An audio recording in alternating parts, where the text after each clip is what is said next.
Պարոն Արաքելյան, մինչև այսօրվա թեմային անդրադառնալը կխնդրեմ արձագանքեք Արսեն Թորոսյանի գրառմանը, նա ձեզ մեղադրել է ստախոսության մեջ, ասելով, որ երբ դուք իրենց կառավարության անդամ էիք, նման ստեր չէիք խոսում։ Արսեն Թորոսյանը գլուխը պատին է տալի նման արտահայտության համար եւ իմ հանրային կարգավիճակից ելնելով այդ գործընթացով ես չեմ զբաղվում, ինքը անձամբ թող դրանով զբաղվի։ Արձագանքել եմ նաև մեկնաբանության տեսքով, սուտ խոսելուց, երբ խոսում է այս կառավարությունը, ուղղակի ծիծաղ է առաջացնում։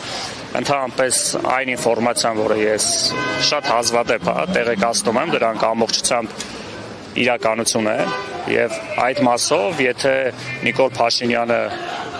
այն տեղեկությունը, որը ես հրապարակել եմ, համարում է կեղծիք Արսեն Թորոսյանի հետ, առաջարկում եմ Հերքի Ալիևի հետ միասին, որ նման բանակցություններ չեն եղել, ընդամենը մի փոքր դրվագ ասեմ, որ խոսքը գնում էր 2023 թվականի ԵՏՄ նիստի շրջանակներում բանակցություններին եւ ուղղակի մի փոքր դրվագ ակնհայտ է, որ ԵՏՄ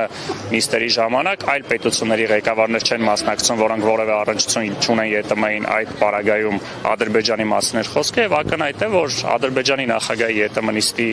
մասնակցությունը բացառապես Հայաստանի եւ արտաքին տեղեկություններով չի իրականացվում։ Պարոն Արաքելյան, նաև Ալեն Սիմոնյանը անդրադարձավ Միացյալ Նահանգների հայտարարությանը գերիների հետ կապված, նշելով, որ ես չգիտեմ ինչ պետք է անեն, թող զանգեն մեր գերիներին ազատեն։ Սա նշանակում է, որ այլևս մենք գերիներին պետք է այլ երկրների ղեկավարներից պահանջենք, նրանց դիմենք։ Գիտեք ինչ, երբ այդ մասով հանրությունն է մտածում եւ հանրությունն է, այսինքն մարդիկ, ովքեր չունեն լիազորություն, դիմում են նաեւ միջազգային հանրությանը, դա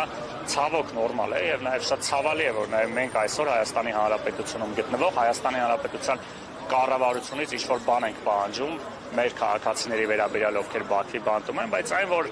անում է Ալեն Սիմոնյանը եւ իր նմանները, ուղղակի դա խայտառակություն է, ողբերգություն է, վստահ եմ պատմությունը եւ նաեւ իրավական ճանապարհը այդ մարդկանց կդատապարտի։ Պարոն Արաքելյան, դուք ասացիք, որ հետագայում հաջորդ ակցիաների մասին կխոսեք, ինձ հետաքրքիր է։ Ռուսաստանի Դաշնության դեսպանատուն պատրաստվում եք ակցիա կազմակերպել, ի վերջո պետք է հաշվի առնենք նոյեմբերի 9-ի համաձայնագիրը,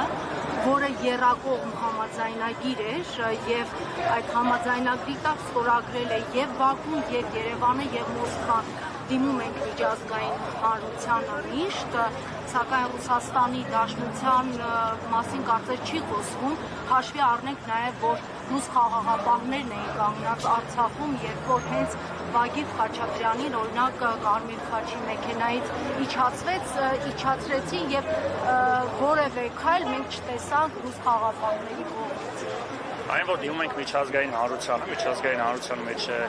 նաև Ռուսաստանը եւ մնացած երկրները նույնպես, քանի որ բազմիցս ասել ենք, որ գերիների արկայությունը դա ոչ թե Հայաստանի խնդիրն է եւ մենք խնդրում ենք միջազգային հանրությանը աջակցել Հայաստանի, դա նաև միջազգային պարտականություն է ՄԱԿ-ի անդամ ցանկացած երկրի։ Միևնույն ժամանակ, այո, Ռուսաստանը ուներ նաև իր պարտականությունը Արցախում տեղի ունեցող զինադարձությունների մասով, քանի որ գերիների մեծ մասը 23 թվականին է առևանգվել Ադրբեջանի կողմից Լաչինի միջանցքով Հայաստան տեղափոխվելուց, որի անվտանգության ապահովման պարտականությունը ռուս խաղաղապահների է։ Այդ առումով, այո, ռուս խաղաղապահները նոյեմբերի 9-ի հայտարարությունը, որը 3 երկրներ են դեռևս ասում են ուժի մեջ է, իր պարտականությունները չի կատարում։ Շնորհակալ։